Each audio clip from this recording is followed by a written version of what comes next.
This video was originally recorded March 2020 at Tibet House US in New York City. To learn more about Tibet House US and the benefits of membership, please visit tibethouse.us. And then some other people are saying the Russians put it into China, and the Chinese didn't create it themselves. Meanwhile, the bats did it. Right. Supposedly. I'm not sure about that either.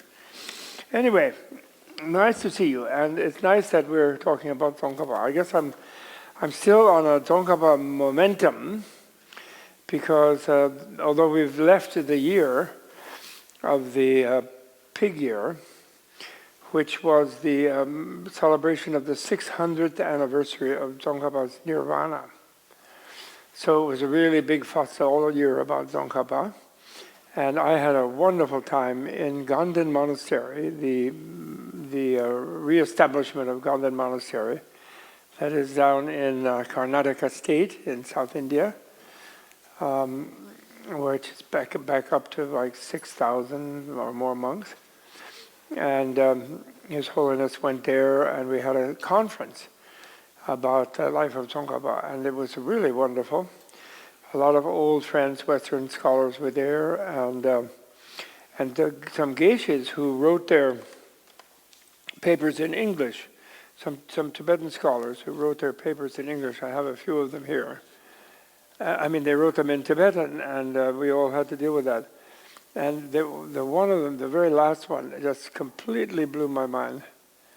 And I'm going to use it as a framework a little bit. He was from my old Tantric college, Goethe, the upper Tantric college. It's called Geshe Kedrub Nosang. And I really like it. And his paper was just unbelievably great. And he divided Tsongkhapa's achievement into 15 different centrist liberations, which themselves, I don't know why he called them liberations, I haven't quite figured it out, but, unique in Namta. Centrist liberations, which were different kinds of coordinations. Like he coordinated Sutra and Tantra, he coordinated this and that, and I thought of a few more when I was there in the thing, and then I couldn't. He was very elusive. He went away, didn't give me his card, didn't get out his card, so I haven't been able to correspond with him since then. But I'm going to. Then one of the great sources of the meeting was this wonderful book, which is by Thupten Jimba, Dr. Geshe Thupten Jimba, who is one of His Holiness's main translator for like the last 25 years. And he's a geisha from Ganden Monastery, and we stayed in his Kamsen, in his college. The Buddhist monastic universities are like Oxford, where they have different sub-colleges. And he also has a doctorate from Cambridge, and it's just a wonderful book. People who like Tsongkhapa, like Philip Glass actually the other night at the concert. I asked him if he'd seen the book yet. I was going to get him a copy as a present. He said, "Oh yes, I saw it." I said, "Well, did you read it?" He said, "Oh yeah, I couldn't put it down." He said, and it's true. It is really, really beautiful piece of work. Although I just now found a mistake. And usually scholars, and I don't even count myself as a scholar, but usually scholars, if they find another scholar making a mistake, they get all gleeful. And they can't wait to spring it on the poor person who did that. But I don't feel that way because I like the book so much. So I will go easy on Thupten Jimba, but I will help him correct this one. Just a tiny little thing, nothing important. And I was actually shocked to discover it because it is a totally wonderful book in that he didn't just do the traditional recitation of Tsongkhapa's activities and deeds and studies. He also read many letters and accounts by people who knew Tsongkhapa, who were not in the same school and who knew him in various ways. And he researched their sort of private correspondence and so forth, found things that they wrote about him and incidents that happened between them. So it's just really, it's amazing. And one of the things that surprised me, that although I even translated a brief biography of Tsongkhapa myself many years ago, I never really polished and finished it. It's a little bit in this book, this Life and Teachings of Tsongkhapa, a version of it, of a summary of it, you could say, that I edited like years ago in Dharamsala, recently reprinted by Wisdom Press. I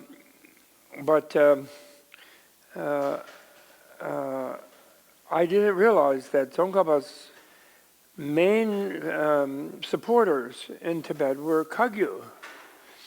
Were from the Kagyu school, because the Kagyus, Tibet had been, of course, unified under the Tsongkhapas because of the Mongolian power. The Kublai Khan gave Tibet, the province of Tibet, although the Mongolians didn't really occupy it, but everyone knew they might show up if they were mad about something, so they were just as good as occupying it.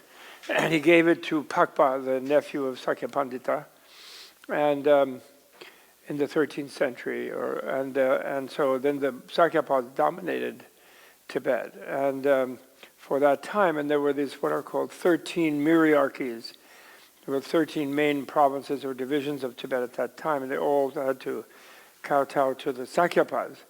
But then that broke down around the time Tsongkhapa was born, and then the myriarchies all themselves asserted their independence, and quite a few of the myriarchies were dominated by clans that were Kagyu in orientation. And among them, the strongest one, because it was the rebellion against the Tsongkhapas once the Mongolians were no longer a force, temporarily, were led by Kagyu, Janjub Gyaltsen, his name, of the Pagmo-Druba Kagyus. So then Pagmo-Druba were the strongest sort of house, although it was not centralized Tibetan government at that time. But that particular group of Kagyus, they were not Karma Kagyus, they were Pagmo-Druba Kagyu, a different kind. There were many sub-schools among the Kagyus, but they were the ones who particularly sponsored and patronized the activities of Tsongkhapa and helped him build all the monasteries and found the great prayer festival, which we're still in, right? We're in the New Year's, this is time of miracles, in case you need a miracle.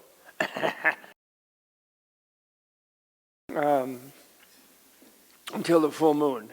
And today is, I think, the 10th day of the lunar fortnight. And starting with Losar, which was 10 days ago. And then 4 or 5 days from now will be the full moon. And all of these are celebrating a time in Buddha's life, Shakyamuni's life, where toward the end of it, he sort of, he accepted the challenges of rival teachers who up until that time had been acting like they were more important than him. And he used to not contest with them. He would just hang out, or leave time. Actually, he did a tricky thing where they would challenge him to a course in miracles, actually, to a contest of miracles. And then he would accept. And even though he made it illegal in his community for monks to do miracles, to produce supernormal, I never say supernatural, I say supernormal events. But in this particular case, he kept accepting the challenges, and they would get all excited, and people would come on a certain day, and then he would leave town instead of challenging them.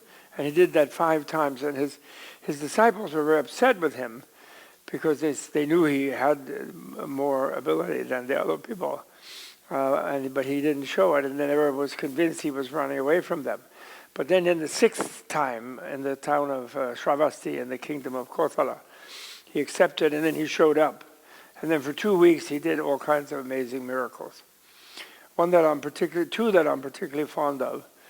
One was early on, he was offered food by all these kids. By that time, all these other kings and all these people had assembled from the city-states that India was divided up into in those days.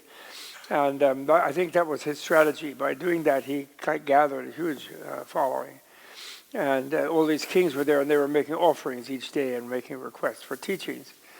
And then he would perform some kind of miracle each day. So one of them was they offered him some mango or something, and he ate it, and then they gave him a toothpick, and he took it, and then he put the toothpick in the ground, and a giant tree grew up, and all covered with jewels, like a Christmas tree. And but these were strange jewels in that they radiated a certain light, and when the light touched everyone in the audience, they all became temporarily clairvoyant, and they could read each other's minds. And they became aware that their own inner thoughts were being overheard by everyone else around them. So they all become highly mindful and concentrated.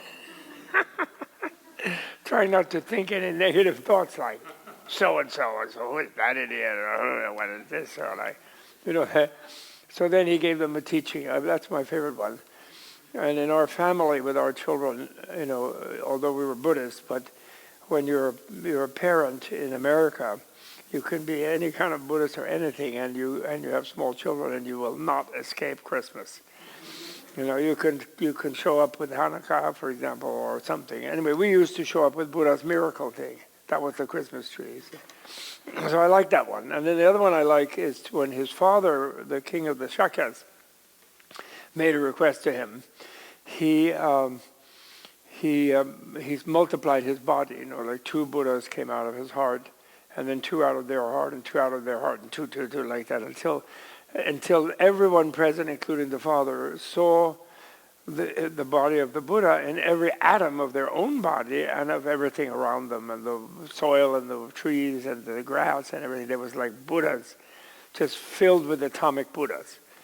So then he said to his dad, he said, "Dad, I know you've always been disappointed that I left the home life and became a Buddha, boring Buddha, instead of conquering the world. And I'm really sorry I didn't do that for you because you're a king and, you know, you're in the conquering business." He says, "But you couldn't say, you sort of have to admit that I'm sort of all over it, wouldn't you say?" I like that one, I'm sorry. So anyway, the Tsongkhapa founded that, you know, in 1409, and celebrating that, and everybody had visions of that sort of triumphal time of the Buddha. Okay, so why Tsongkhapa? So now we're past the 600th year. 1419 he passed away, and he was pent up, actually. You know, Tsongkhapa was. He attained in 1398 when he was 41 years of age. He attained the attainment that would have enabled him in the tantric line, you know, in the sutra line, exoteric line. He was still great bodhisattva, and he'd be a Buddha like 600,000 years from then, or whatever it was. Actually, they say he will be the 11th Buddha. They know what his name will be and everything. At least they have a belief that the Tibetans do.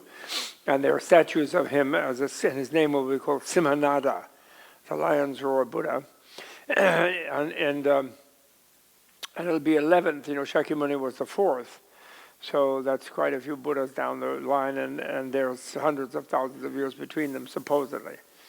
So it'll be quite a while. But in the tantric level, he could attain what's called yuganada, or what I call communion, where he's sort of able, through what is called the union of the magic body and the clear light energy, as a male-female in union, in communion, he could attain Buddhahood in that life, in his very life, which is the tantric thing.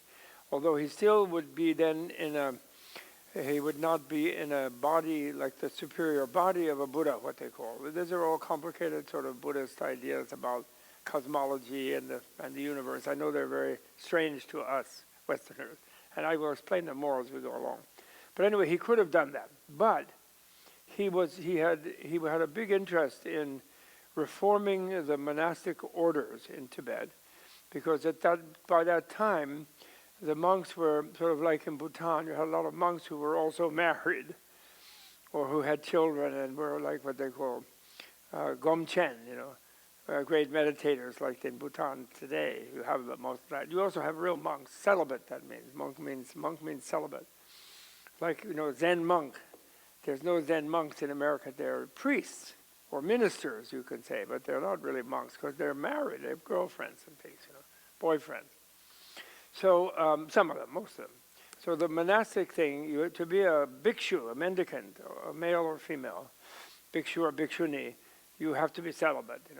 So Tsongkhapa knew that the wild and woolly Tibetans needed the example of being celibate in large numbers, because it was still in the process of demilitarizing the country, which had been a conquering country, like America with a big Pentagon, their own form of a conquering bunch of warriors.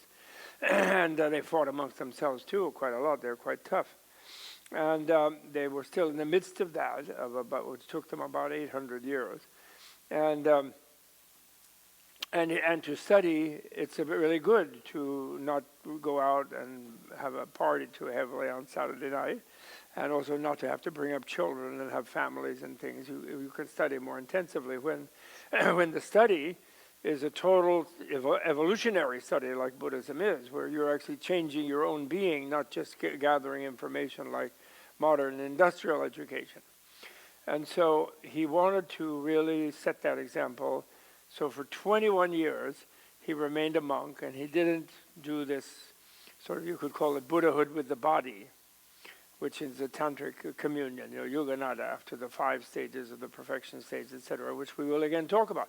How many of you know all about that stuff, like tantra, perfection stage? I'm sure a lot of you know about great perfection, maybe some of you know, and this sort of thing. So I'm seeing a few waves, not too many. Okay, that's okay.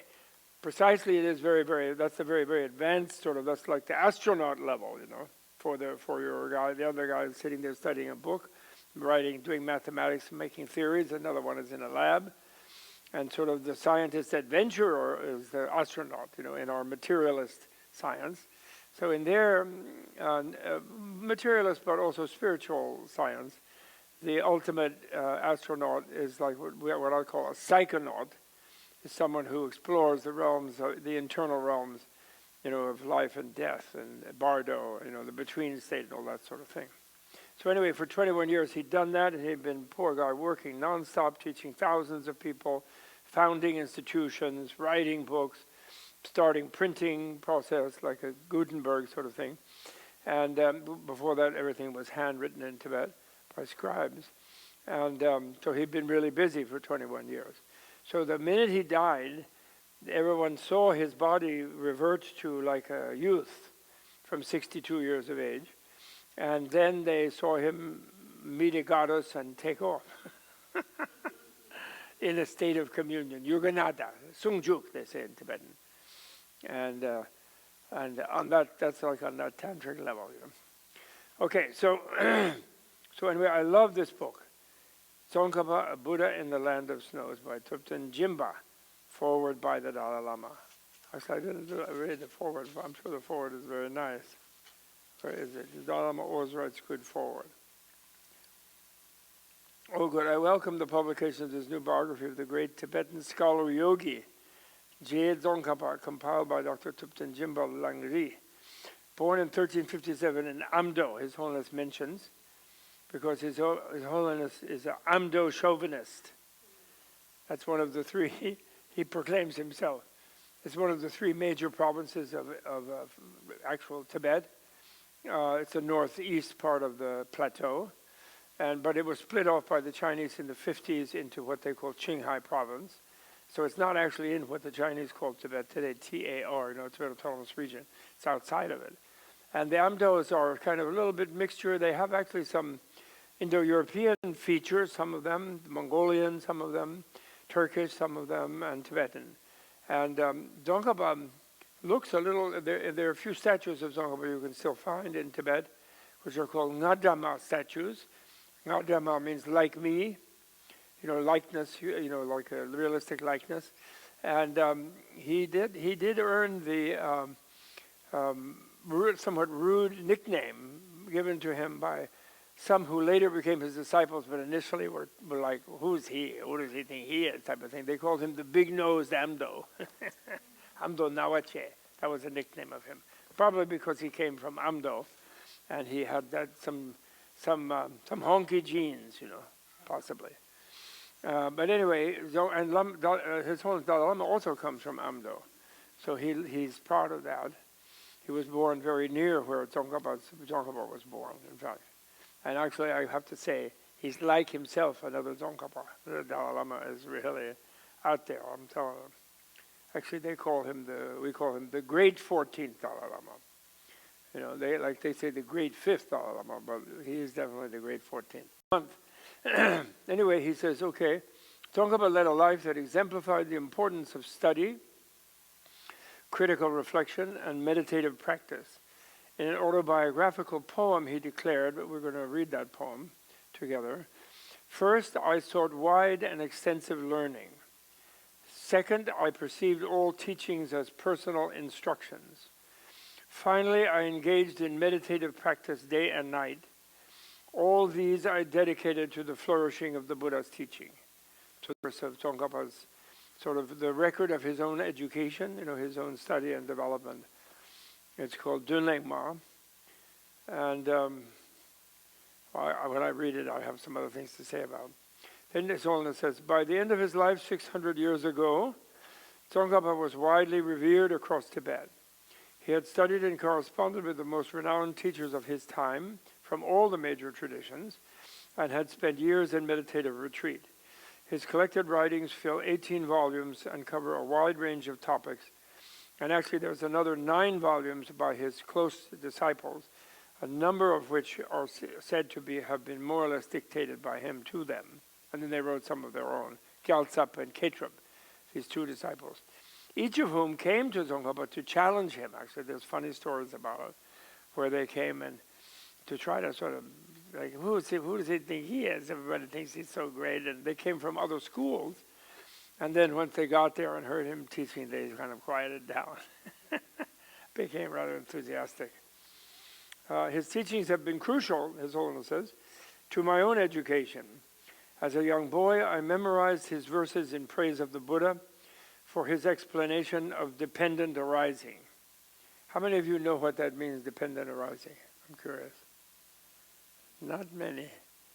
Well, you see, I don't like the dependent arising, although I understand it, and it's the way the Theravada people originally translated it, who are into that things have arisen. Here we are, we all arose, we got up this morning out of bed. But in the higher levels of Mahayana, it actually really is only focusing on the dependence part, the interdependence. And actually, it hasn't arisen yet, according to that tradition. You know, it's all emptiness, it's all nirvana. You know, we only think it's arisen because of ignorance, which is the way they had it also originally in the Theravada. But everybody keeps constantly saying dependent arising. Or origination, they used to say origination. The arising always makes me think of dolphins hopping in and out of the water, you know, dependently arising. But the old word was dependent origination. And that fits with the 12 links of dependent origination. It's okay there. But when you use it in general, they should really use interdependence or relativity, because that's really important. That's really Buddha's great scientific discovery. So he praised Buddha for his explanation of relativity is actually better to say. But never mind, they always do that. My scholarly training entailed studying his works, elucidating the great Indian classics of Nagarjuna, Asanga, Maitreya, and Chandrakirti. These are like the great Indian philosophers and actually great world philosophers of over 1,000 years of time. My respect for his great treatise on the stages of the path to enlightenment, and we've had a Geshe-la here who's been teaching that master work for the last year or two. It was such that when I fled Lhasa in March 1959, I made sure I took my own copy with me. Later in the 1960s in India, reading his elucidation of the intention, I came upon lines that stated that the I, that is the pronoun I, is merely designated on the basis of the psychophysical aggregates, and I felt as if I'd been struck by lightning. That's Tsongkhapa. His Holiness, you know, he told me actually a couple of years ago, before he wrote this, I'm so pleased he writes that here. I asked him, like, well, what was it like when he really had a real realization of selflessness? And it was a certain moment, and I was doing an interview for Rolling Stone, but they never published because we didn't get into politics, because we both got into this thing about his own spiritual experience instead, and then they were wanting to elect Hillary at the time, so they didn't bother with that. So, but he said that it was like a lightning in his heart center, like an electric shock in the heart. Not painful, but just like they told me that, actually. The lightning, struck by lightning, that's what he meant. Subsequently, I realized that what I had understood at that moment was the coarse selflessness of a person. It's very humble of His Holiness, because there's two kinds of selflessness, what's called the selflessness of a person and the selflessness of things, of objects, not necessarily a person. It could be a person's hand or something, which is in a way not a person.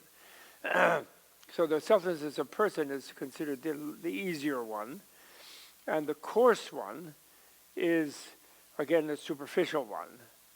So he's just he's being way too humble. Definitely, I'm certain he is. But I didn't even notice that. I skipped right over it because I was so excited to read the book. I didn't even read it till tonight. Coarse selflessness of a person. That's called in Zen the experience of having your face fall off. Like you present your personality, it's your face to the world. You look at yourself in the mirror and you think you recognize yourself, because yourself is your face. So in Zen, like suddenly you're just your senses, and you're just out there in the visual field. There's not the same boundary in front of your face. But he went much deeper than that. That's when when in a way you can see through everything, because you realize that everything is made of parts, and those parts are made of parts, and those parts are made of parts. And when you realize that with a very deep, one-pointed intention or attention from meditative experience and meditative expertise, then everything dissolves under analysis, you could say. And then because the last thing to dissolve under analysis is your sense that you are an irreducible point of awareness. That also dissolves under analysis. So you and the objects both melt together, you could say. And that's considered the realization of emptiness. And the electric shock that he had was the clear light, actually. Clear light of emptiness, as it's called, which is that even when that happens, some people wrongly think, if they have an experience, as if they disappeared, like everything dissolved under analysis and everything disappeared. They think, oh, that disappeared state, that's emptiness. Now I understood that. Oh, I'm so enlightened, I understood emptiness. They go around like that. That's completely wrong. Because what's the last thing to disappear after the point of your own subjectivity disappears and melts into the objectivity, is the state of being disappears. Because your intent, because your analytic investigation of the world, your wisdom, which is trying to understand what everything is, it says, well, what is this state of disappearance? But not with words, because you're beyond language at that point. But the momentum of your investigation investigates the space, rather than, oh, I'm all spaced out, that's really great, that's the final destination. But which unfortunately a lot of people, because it's a very releasing experience actually, it's scary at the frontier of it. You think you're going to die, so it's like a death practically. But then once there, it's a big release. And then if you misinterpret it and you think, oh, that was it, that nirvana, that was emptiness, but I'll get back there sometime. But since I got there once, I must be more important than other people. Because I must be enlightened. And if that's really terrible. Poor person like that. I have a horrible thing that I say about such a person who figures out that they must be enlightened. Which maybe I shouldn't say that because of all of you. No. Well, those people start making scandals and doing horrible things. But they're a real problem, and then they feel very stressed out. That's why they make scandals, They need like a bigger car, or they need a bigger girlfriend or boyfriend or whatever it is. They get all crazy, or more of them. Because the main thing that's stressing them out, since they're perfect and they're totally enlightened, especially if they know what a Buddha is supposed to be, is that they have to fart Chanel number 5. And they do find that difficult. So then they have to rationalize all the smells, And then they're really stuck in an endless treadmill. In Zen, they call it being stuck in the demon ghost cave. Never mind. I apologize. I apologize for the crudeness. My wife would be very disappointed with me. I hear he's like behaving badly. So anyway, an important part of Tsongkhapa's legacy is the emphasis he placed on critical analysis. There you go. As essential to the attainment of enlightenment.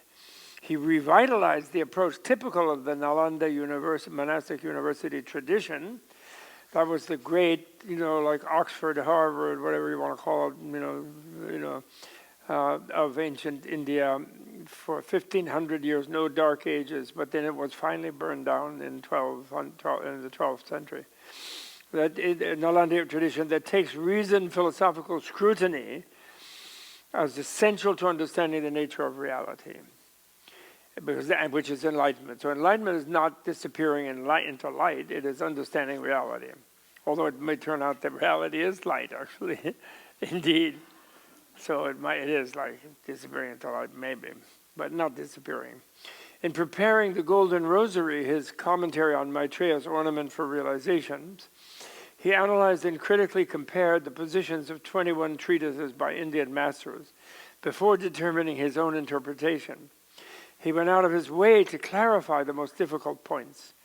When I asked an eminent Indian scholar of Sanskrit literature how Jayamricha's treatises compared with the works of the great Indian masters of Nalanda, he replied that even in such illustrious company, Tsongkhapa would have been considered outstanding.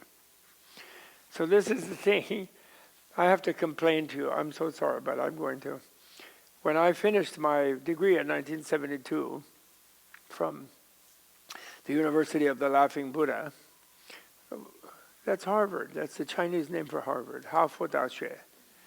And some Chinese comedian in the 19th century used phonetic characters, Hafo, for Harvard, but they just happened to mean Laughing Buddha, which I think was maybe a joke at the Westerners. But anyway, when I finished that, I was so gung-ho about Tsongkhapa. I did my dissertation on one of Tsongkhapa's difficult philosophical books, and I just loved it. It was just like, I don't know what. And so I was saying, in the company of His Holiness and my former great teacher, Geshe Ngawang Wangyal, a Mongolian, who lived here in the States in those days, I said, I'm going to translate all of Tsongkhapa's entire collected works. That's what I'm going to do with my my scholarly life. Before I die, I'm going to translate all of them. So they both shaking their heads like, well, that's really nice. He said, but no one will understand Tsongkhapa's greatness unless they have access to his sources. Because he never pretends that he has something that they didn't know somebody else, and it has to fit with what the other great beings did.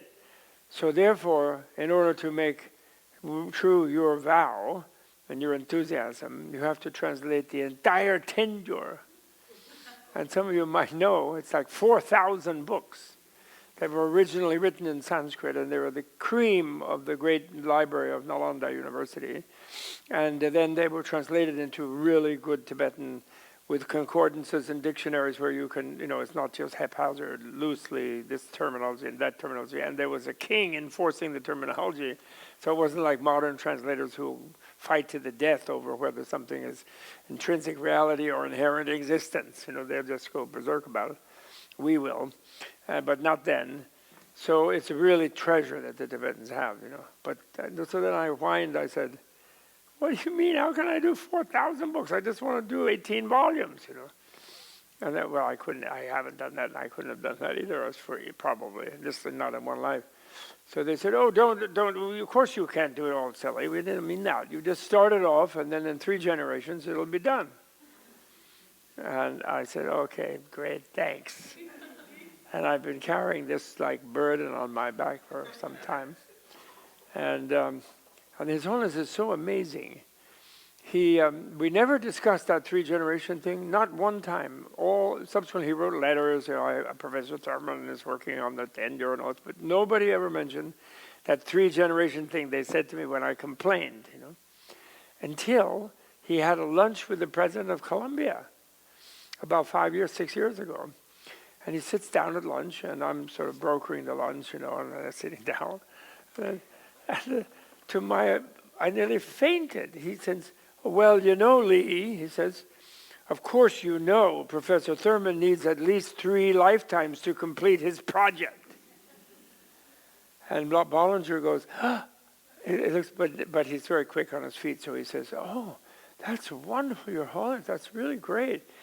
But it's just too bad we don't have that reincarnation system here in Colombia. And I thought, you mean I can't reincarnate in my chair? What is this? But I didn't say it, of course. I didn't. But that just popped up from 50 years before, many years before. And His Holiness is just so amazing. So anyway, he says this, Nalanda. So Tsongkhapa's meticulous approach when interpreting crucial philosophical issues of going back to the authentic Indian sources rather than relying solely on Tibetan commentaries has inspired me too to delve into the great Indian treatises. Well, actually, they are essential. You have to memorize them in the Tibetan education, monastic university education, which continues the tradition of Nalanda, actually. Consequently, I regularly read the works of great masters like Nagarjuna, Aryadeva, and Chandrakirti. Whenever the opportunity arises, I receive the oral transmission of such texts to pass on to others in the hope that they too will read and study these books rather than letting them merely gather dust on the shelf. Tsongkhapa had a far-reaching impact on Tibetan tradition in terms of the 3 higher educations in ethics, concentration, and wisdom. He wrote, those who wish to discipline others have first to discipline themselves, unquote.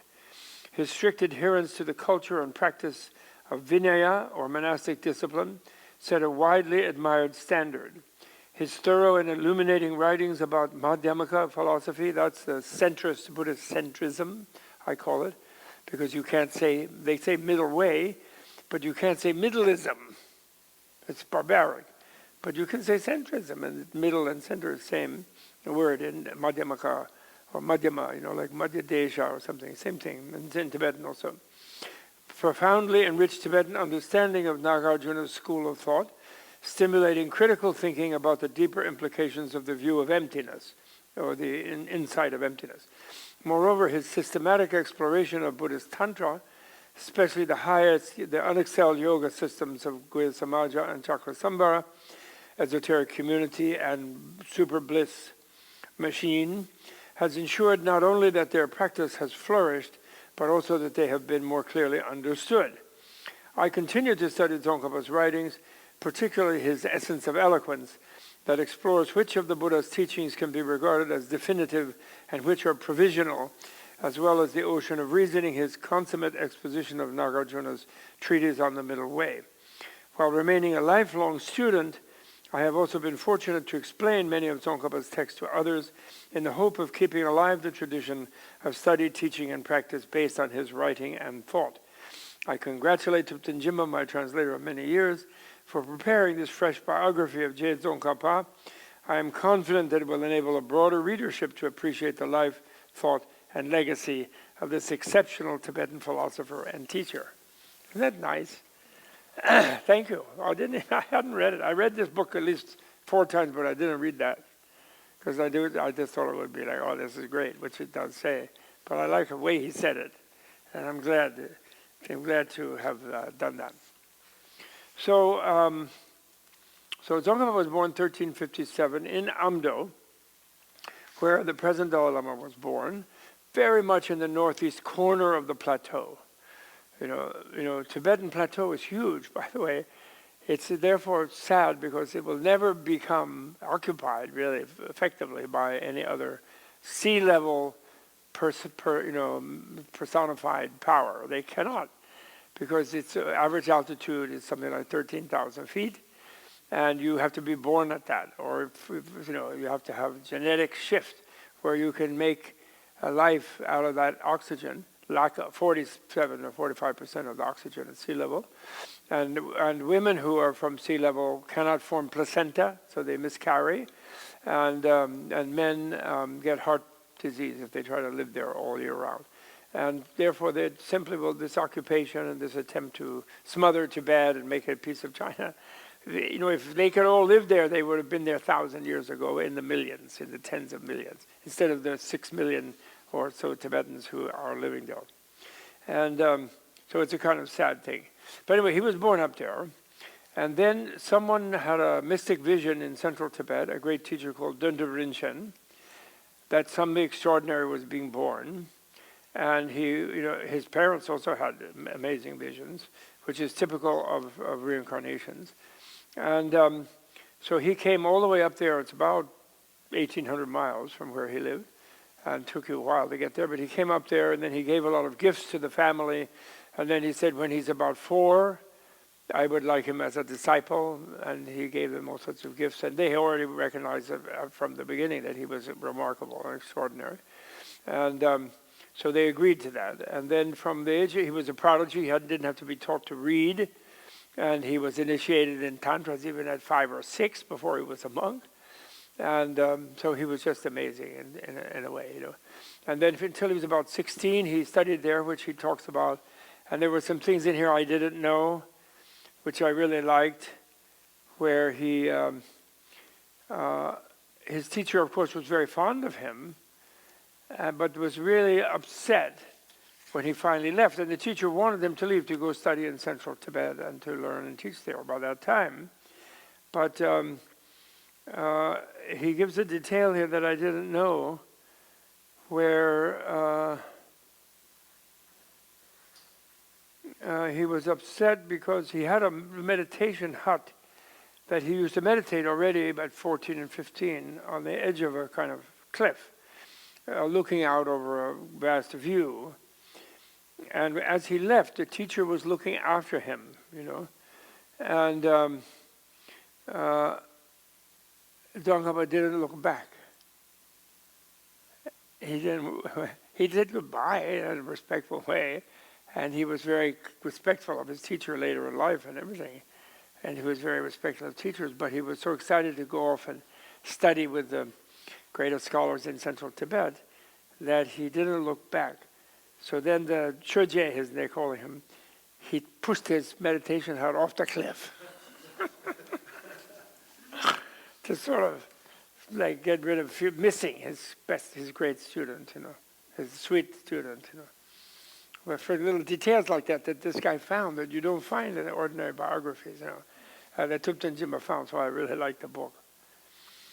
And then he studied with everybody, Nyingmas, Kagyu, Sakya, whoever it was. He learned medicine also, so he was quite good with medicine, and he healed poor people and farmers and people who came to visit him. And then right away he was recognized like as a prodigy. And there's a long, he went from monastery to monastery, and then he met his main academic teacher, who was a Tsongkhapa, named Rendawa. And when I first encountered Buddhism, Tibetan Buddhism, I read Rendawa's commentary on a book of Nagarjuna. It's translated into Tibetan, called The Friendly Letter to the King. And so I like Rendawa, therefore I kind of have a feeling about Rendawa, his teacher. He was a great teacher. Although later Tsongkhapa kind of surpassed him, and I will explain that. So then he studied everything, and he wrote his first book in his 20s. That was considered a big thing, and he was much sought after as a teacher. And his mother was upset. She, at a certain point around that time, after he'd been out for about 10 years, she felt she was growing older, and she wanted him to come back to Amdo for a visit. And he wanted to go, but then he meditated, and he had bad omens about going, and it was quite a long distance, you know, 1,500 miles. And so he had a portrait painted of himself by some artist, and he mailed that back, had that sent back. And apparently, though, the portrait then talked to her to console her, according to the tradition. The portrait did talk. And it was kept, but nobody knows where it is now, you know. It may still be talking for that matter. We don't know.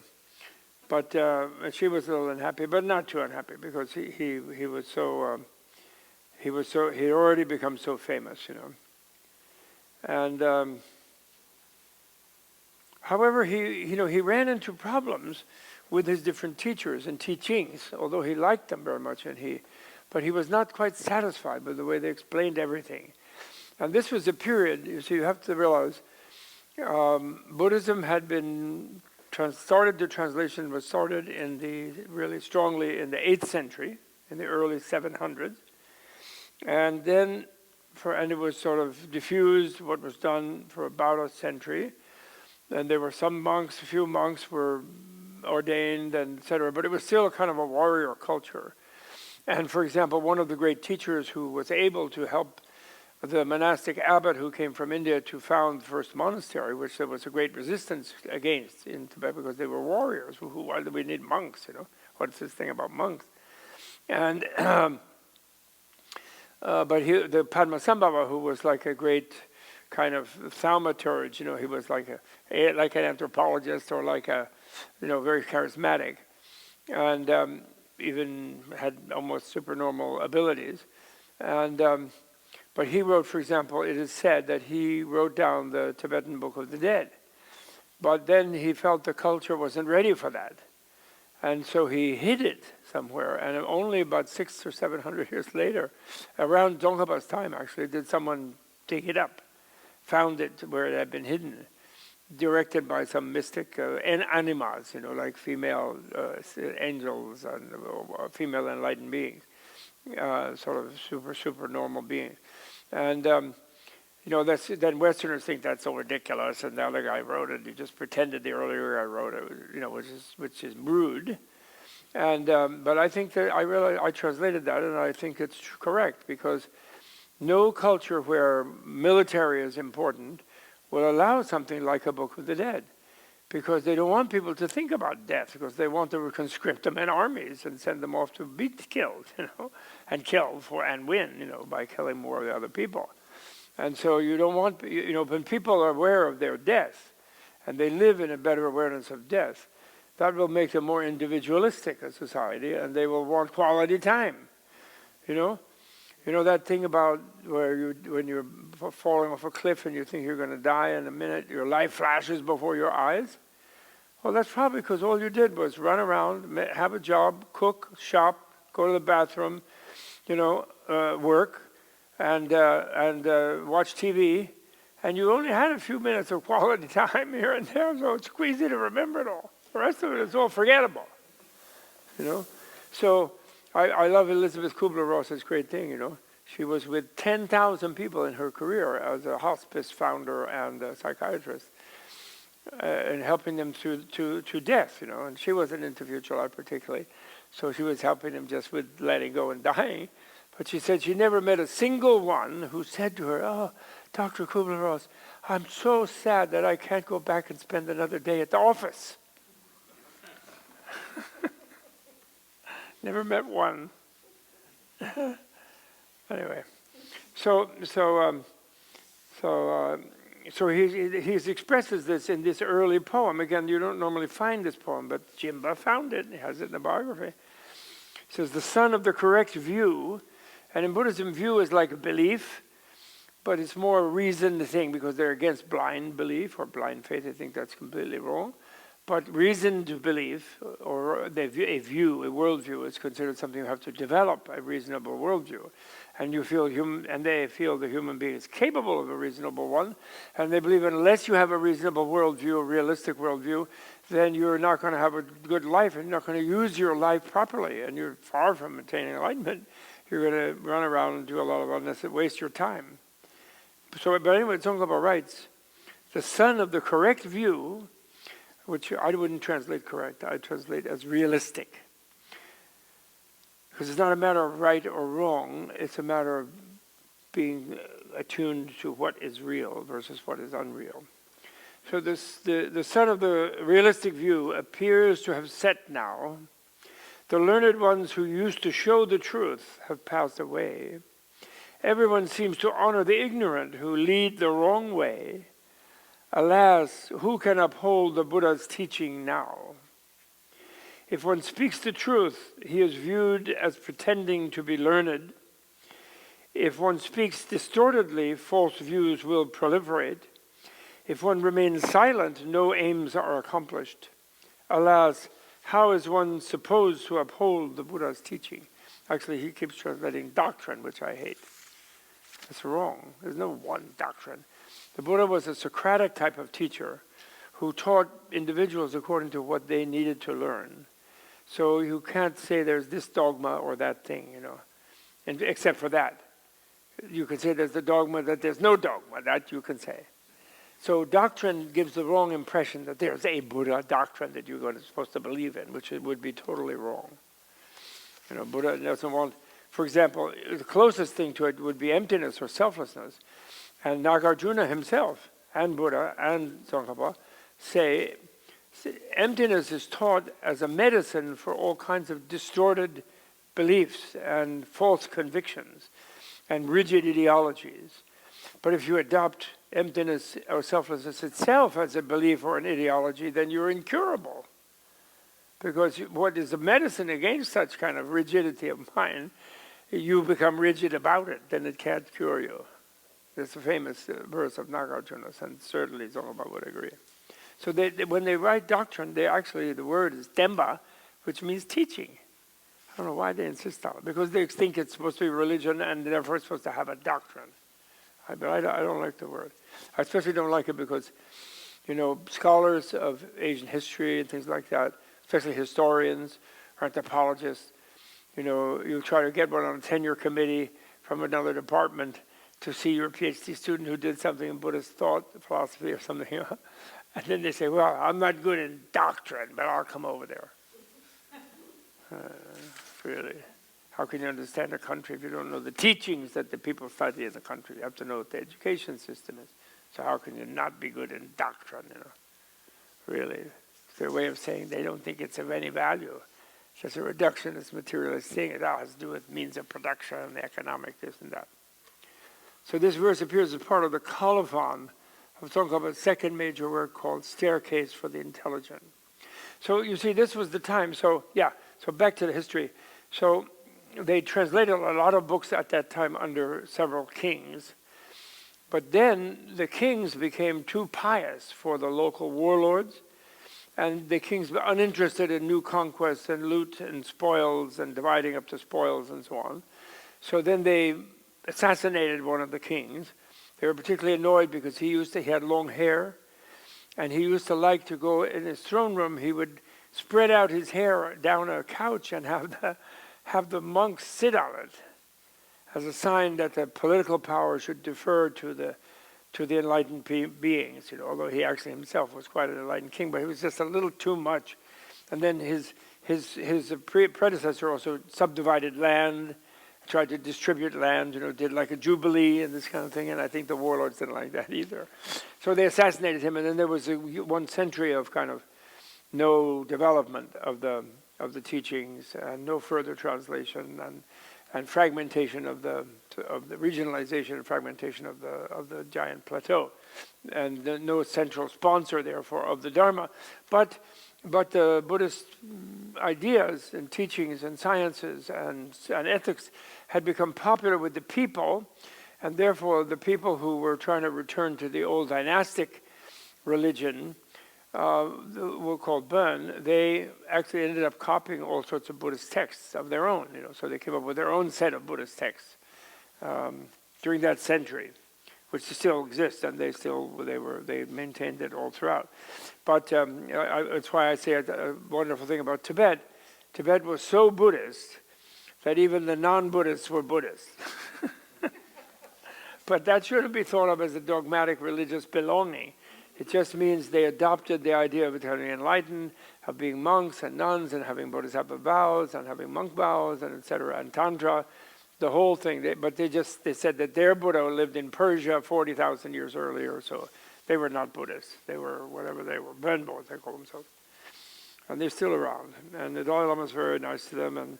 But in Tibet, there's a kind of a difference between the two, but out around the world, no longer, which is good. So then the new wave of translations began in the late 10th and 11th and 12th centuries. And then by that time, a vast flood of scientific works and spiritual works, and especially advanced tantric practices and things had arrived in Tibet. And so sorting out all these, and precisely because there is no one Buddhist doctrine, it's very scientific, and then needs to be really complicated to organize and resolve seeming contradictions, and also different stages of teaching and so forth. And so it took a long time. Different people came up with different ways of organizing it, but it was still, in his time, he's complaining as a brilliant student, studying with all the different traditions, that somehow it's all just not quite right. And then what happens in the middle of his life is, and we'll go look at more in detail at this, but I'm just going to give an overview, is that there's a guy comes from, also from Amdo, who was a yak herder, illiterate. And he's sitting there tending his yak, and one day he hears a sound like he's being buzzed by a B-52 or something. Tremendous sound, and he passes out.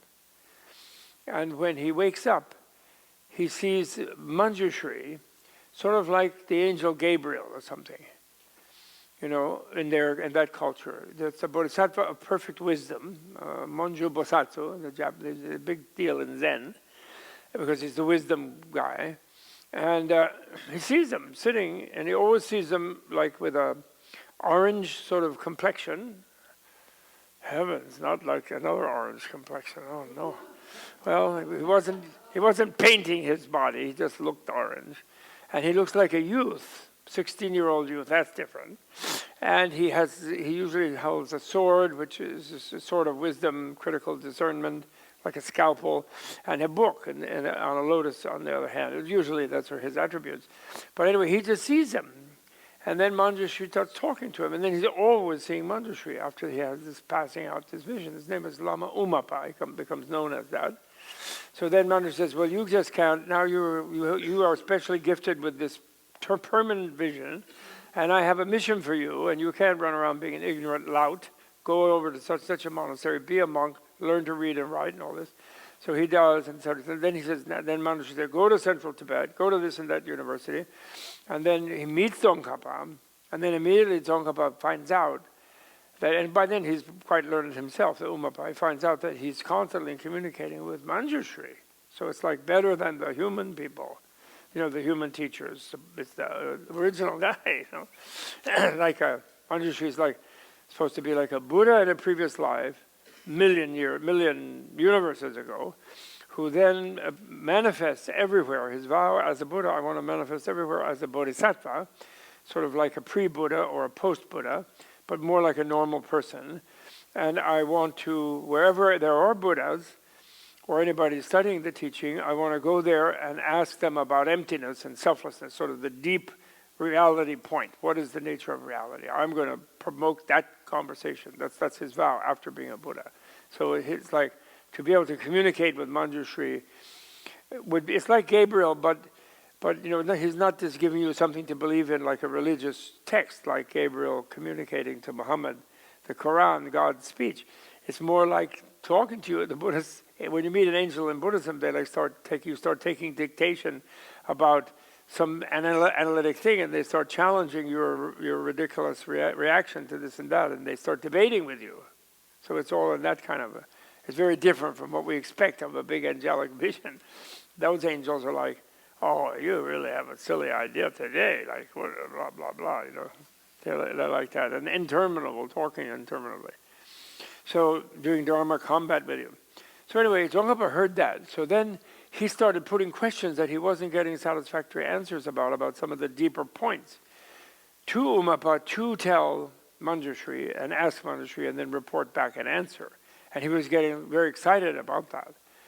And then, in fact, so much so, then Manjushri kind of said, well, Tsongkhapa, enough of this academic activity on your part.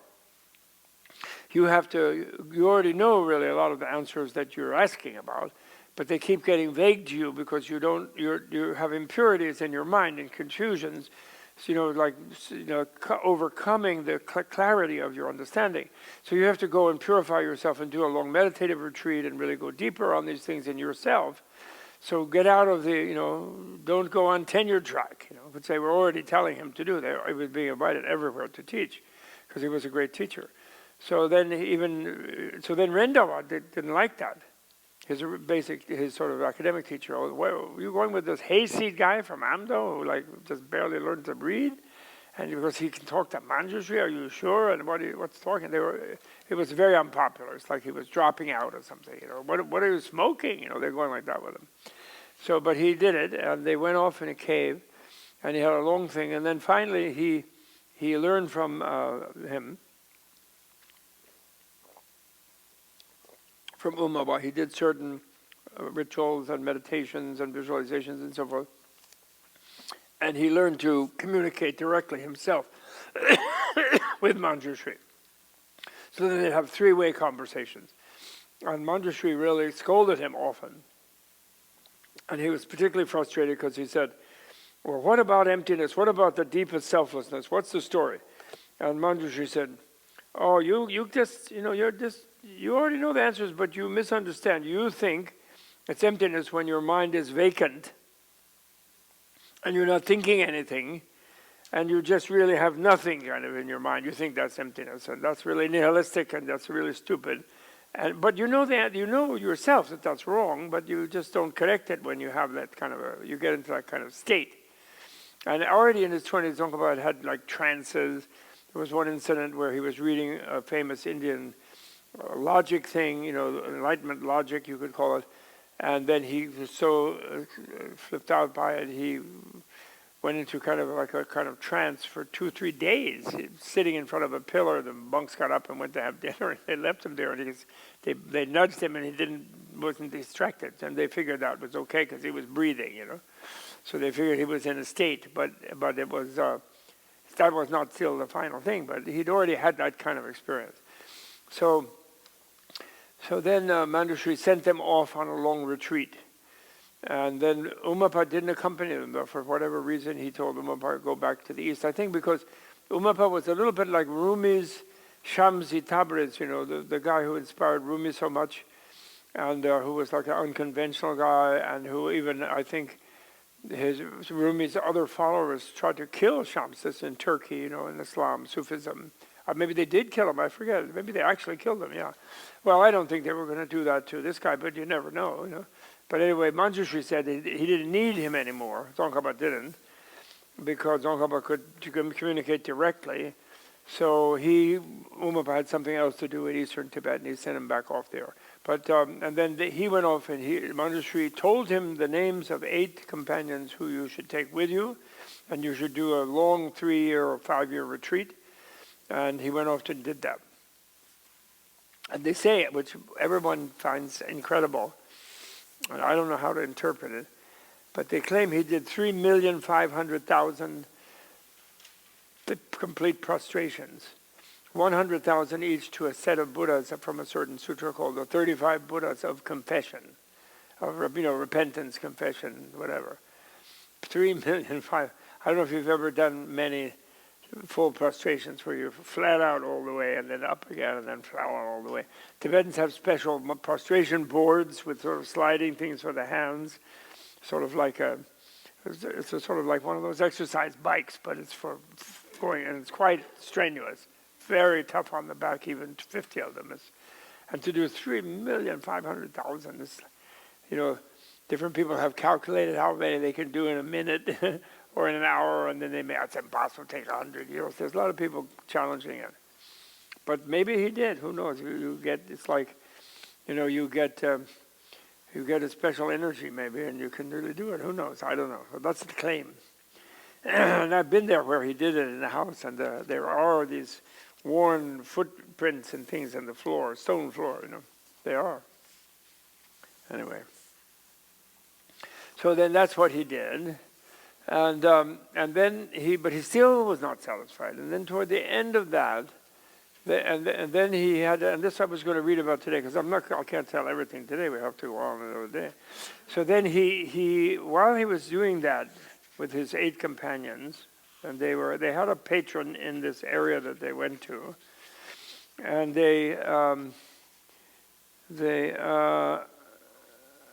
they visited a certain monastery or temple called Jingji, and I've been there. And but there's no statue there anymore. There is a small statue, but I think the original one is not there anymore. Communist thing, you know. But it was a famous statue of Maitreya, the future Buddha, and he had very strong visions of Maitreya around this time. And then they went to that temple, and then it was supposed to be a talking Maitreya. It would often talk to people, but a very, very holy, had been brought there from long back, and blah blah blah. And it had gold and copper and crystal, 3 layers and things. But it was still fine, apparently, at that time. But the whole place was really run down. No one was taking care of it. So he and his penniless 8 people, they did some rituals, and they attracted some local wealthy nomads who brought money, and then they hired artists, and they completely refurbished it and had a wonderful festival there. And this event, even though he wasn't yet considered to be, by his own light, fully enlightened, but by refurbishing that Maitreya thing and developing a special attitude about Maitreya, the future Buddha, that really marks his movement, the movement of Tsongkhapa. And it's in Buddhist history, Mahayana Buddhist history, when a person gets a strong sense of calling about Maitreya, the next Buddha, it means that they're going to have a very powerful movement usually. And the different Chinese emperors were scared of Maitreya cults in China, because it would mean they're not accepting the usual Buddhist kind of narrative that we're in a dark age, and everything's getting worse, and we're getting further away from the time of the Buddha, and no one really is doing the right Dharma and everything. And actually, this is a tradition about Tsongkhapa, that he's about 2,000 years after Buddha's time, the way that they historically date Shakyamuni. Tsongkhapa is 14th century, 1400. And so there was a prediction that that in one sutra by Shakyamuni, that there are these 500-year blocks of the institution and the practice and the validation, let's say, of the teaching, and the use of the teachings effectively by large numbers of people to transform their lives and their societies, and that by the 2,000-year mark, in the 5th 500-year period, the period of what is called counterfeit Dharma, or sort of false Dharma, and that means that people are not really practicing, they're still monks, but they're just selfish and they're not really doing it, and there's people talking, I'm a bodhisattva, but they're acting badly, and their understanding is weak, etc. So things were really in decay, and of course Buddhism had been destroyed 300 years before this, or 200 years before this in India, in its root place, and there were different things happening around the world, and so he is credited in Tibet as having renewed it, though, for 500 more years, although we're running out now, unless we do something. It's running low. That 500 years is now running a bit low. And but anyway, there is that tradition that he renews everything for 500 years by going back to Shakyamuni, and also by looking ahead to the presence of Maitreya. And the name of his monastery, Ganden, is the name of the Tibetan name of Tushita, which is a certain heaven in the desire realm where Maitreya, where every Buddha who comes on earth spends time before they come to the human plane. And Maitreya dwells there in a Dharma center. It's a pleasure god heaven, so most of the gods are running around having partying and so on. But they have a Dharma center there where the future Buddha stays before they come down, according to the tradition. Shakyamuni did, and he gave his crown there to Maitreya when he came down, So Maitreya was there ever since. So he writes these wonderful hymns. He translates a hymn here. You refine. There's a statue of Maitreya there. That seated statue, that's a Maitreya, and that's a type of Maitreya statue they have in Tibet. That was made by Tibetans, and he's always recognizable by sitting like this. The Tibetans jokingly say, like an Englishman in a chair rather than cross-legged. But the reason he's sitting like this is he's going to get up. It's a symbol that he'll get up and be active in the world. He's not just meditating cross-legged in his own space there. He's going to come and do something in the future. And when he does come, apparently the world is very different, so we don't have to worry. even Donald Trump will not destroy the whole world, or ExxonMobil, they're not going to destroy it entirely. They're trying hard, but they won't succeed. And General Mills and so on, and Archer Daniels Midland. But we're in this rough period, that's all. But it'll be fine. And when Maitreya comes, people have very much longer lives, and the earth is more fruitful. And he doesn't have to go for, he's born in the Brahmin class, rather than also in India, but not in the warrior class, because there's less violence and less war. And then he doesn't have to do 6 years of harsh asceticism like Shakyamuni did, which is kind of an inverted militarism, you could say. Instead, in one day, he inherits the sacred post given to him by his father. He smashes it because it's a sacrificial post with the Brahmin ritual thing. And then it's a jewel post. And then he gives a little piece of jewel to all thousands of disciples. And when they receive it, they automatically become attain nirvana, really easy. Easy peasy. And Maitreya. Because the planet is different and people are different. And it's more positive, actually. Easier.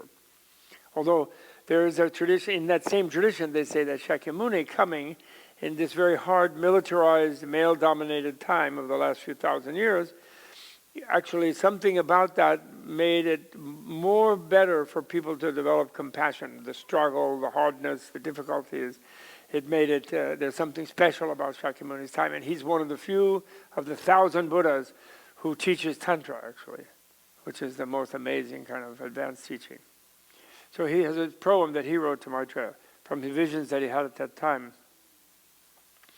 Your refined golden body is wrapped in a mass of great light. Your eyes resemble the long petals of a lotus in full bloom. You are seated on a beautiful throne in the goodness posture. I prostrate at your feet, O Victor Maitreya. I see a towering peepal tree known as the Naga tree. It's a symbol of Maitreya, but I don't know the full myth of that. Its height reaches into the sky up to a league. Its massive branches extend outward, reaching all the way out to 6 leagues, like a jack and the beanstalk type of tree. Sitting at the foot of this tree, you grant the supreme nectar to someone who encounters you the very same night. I think that's the same day, idea that right away. I prostrate to you, Maitreya, treasure of great compassion. Maitreya means, it's come from Mitra, mother, Mitra, friend, and Maitri, which means love. So he's like a loving Buddha. He's amazing. Your body is 80 cubits tall, my goodness, and 20 cubits in width and breadth. Half of this is the size of your face. I bow to you who are most majestic. Maybe the human beings have that size in those days in the planet, like a roaring lion. Through this effort of ours, may all beings and I, the instant we die, be reborn in Tushita heaven, inside the celestial mansion elevated by the Dharma. May we become chief disciples of you, Lord Maitreya. And he goes on like that. And actually, people believe that's where Tsongkhapa is. When Tsongkhapa was nearing death, his disciples said, well, where are you going to reincarnate? We want to find you as a reincarnation. And he said, no way. Even if I was going to reincarnate, I wouldn't tell you where to come and bother me at the age of 3. But he said, but I'm not actually going to start a reincarnation lineage. The reincarnation lineage that started in a way from him was one of his disciples who ended up being the first Dalai Lama. But he himself said not to be, and the reason he did is because he wanted the most learned, the most realized, the most ethical, the most wise and kind abbot to be elected as the head of his teaching and his movement, rather than just some kid brought up. He didn't want to do that. He wasn't. Other people were doing that, but he didn't want to do that himself. And then, of course, they did it anyway with the Dalai Lama line and many other lines, but not Tsongkhapa himself. And then they believe Tsongkhapa has been living up with Maitreya there and hanging out, and different mystics go and see him there often. What happened? Is there a problem? Do we know what that is? There's something up in the roof banging. Someone's banging upstairs? Really? At this hour? Okay, Maitreya. No problem. Okay. So okay, now that we know what it is, we won't worry. So, so that's sort of a little sense of him. And then he, and still in his youth, in the middle of, that's in the beginning of his long retreat. But he already was, then they had finished the 3-year retreat, and he did all these hundreds of thousands of these different things. And then a terrible thing might have happened, which is that they were so gung-ho, and then he had so many visions of Shakyamuni Buddha, and they wanted to go on pilgrimage to India. They didn't, of course, in those days they didn't have CNN. They didn't know that India had been taken over by a bunch of anti-Buddhist Muslims, and that Buddhism was crushed, really finished in India. There was nothing at Nalanda and all those places, and temples had been dismantled, and etc.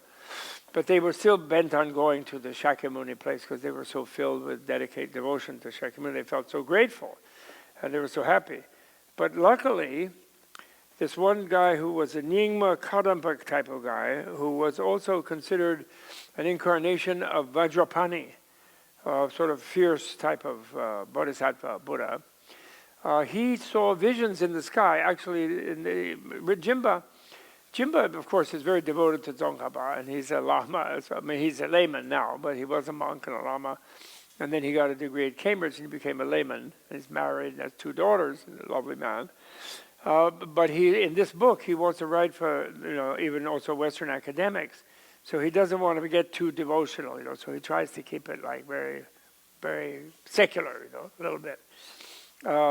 But it was said that when they did this renewal of the Jingji Maitreya temple, that the whole of the sky in that region of Tibet, south-central Tibet, everyone was having collective visions. They were seeing like tankas in the sky, where they would, for days on end, and not just psychic people, but everybody.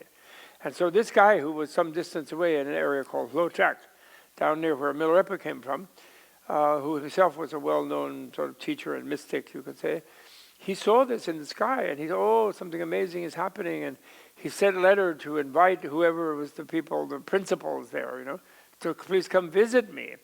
And then they thought, well, we're going south and we want to go to India, so we'll stop off and see that guy. And they knew he was supposed to be incarnation of Vajrapani. So, and a kind of a great yogi, so they wanted to see him. His name was Lotak Khenchen Namkha Gyaltsen. And victory of the sky, victory of space victor, space victory banner, the great abbot of Lotak.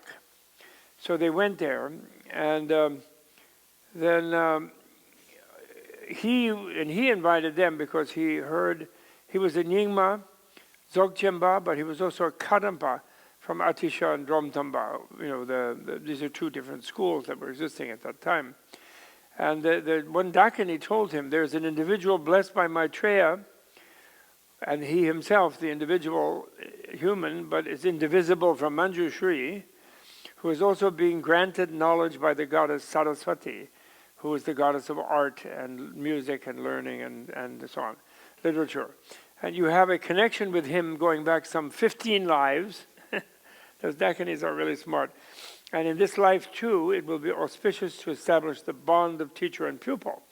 Thus, braving all hardships, you should invite him and confer all the teachings you know upon him, and you should receive teachings from him as well. So then they stop off there in the wood pig year of 1395. And then they have this feast of teachings, and every time he teaches Tsongkhapa something, he turns into Vajrapani, so Tsongkhapa sees this blue-looking, slightly fierce deity. I don't know if he gives the teaching in a growl or what kind of voice, but anyway, he teaches him, he sees him as Vajrapani. And then he asks Tsongkhapa questions and things, and when Tsongkhapa teaches him, he sees Tsongkhapa as Manjushri, they say this. So they have this exchange like that. 2 sort of humanoid, sort of angelic beings. And in this life and teaching of Tsongkhapa, I have a thing about prophecies that he gives to Tsongkhapa. Vajrapani does. And he gives the prophecy about the destruction of Tibet, actually, in the future, and then the eventual reconstruction of it. So, which is hopeful. And the cause of the destruction is too much sectarianism in Tibet at a later time, he says. And And Tibet will be restored, of course, in a new form, when the ones who are driven into exile overcome that sectarianism, and they start really working together again. Here's a prophecy like that. I asked Dalai Lama, is that why you are so intent on all this like non-sectarianism and so forth, and even embracing the bombos and even like non-Buddhist religions or whatever? No, not because of some prophecy. He says, it's just what I feel like. He says. I said, well, didn't you know there's a prophecy like that? Oh, I didn't pay attention to that. He's always like that. When he meets the Dalai Lama, he's very, we can't live on prophecies. We have to take care of our own minds. So anyway, so they had a really great time there. And but the great thing, when the Dalai Lama's senior teacher, who was a teacher of mine, the great Kapche Ling Rinpoche, whenever this Lotai Kenshin's name would be mentioned, he would go, oh, like this. He would look all reverent, look up into space, look up in the sky.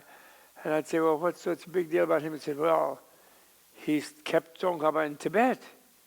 If he'd gone to India on pilgrimage, many might have, well, he did predict, Vajrapati said, some of you will get sick, some will die, and you'll do less benefit for the world than if you stay in Tibet and write and teach and found the institutions and preserve the Dharma. In other words, keep it alive so it can come to New York and California and Paris and Germany, before we wreck the world with our barbaric behavior. So they didn't say that, but that might be helpful. And of course, the real thing Dalai Lama is so much into now is which he was saying at Kandan when we were celebrating Tsongkhapa's 600th anniversary of his Nirvana Day.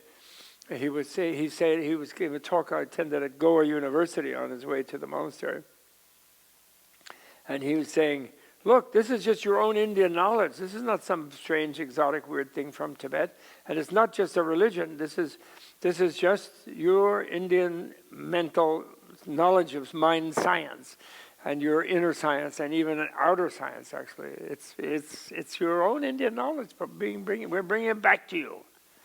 So please enjoy it and embrace it as your own. Something it's really quite marvelous.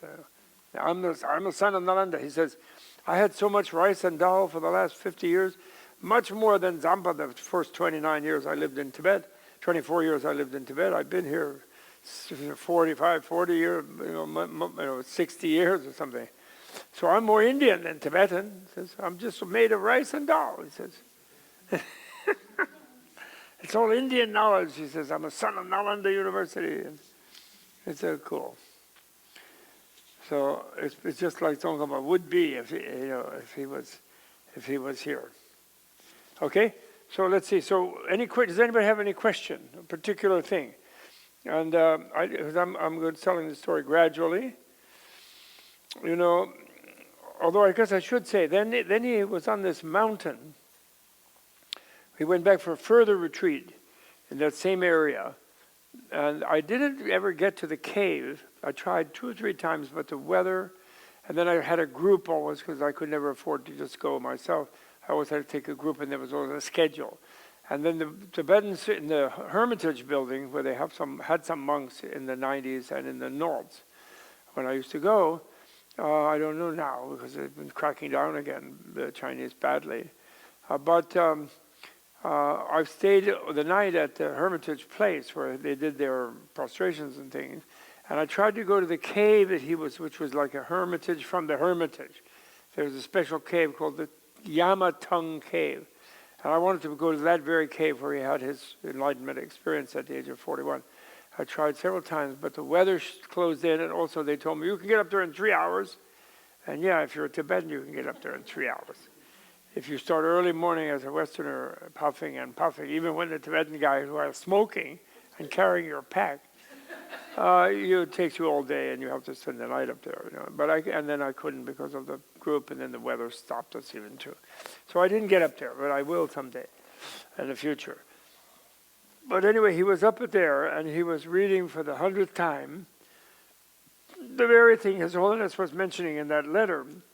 He was reading the line in the, I think, 18th chapter of Nagarjuna's 27th chapter critique.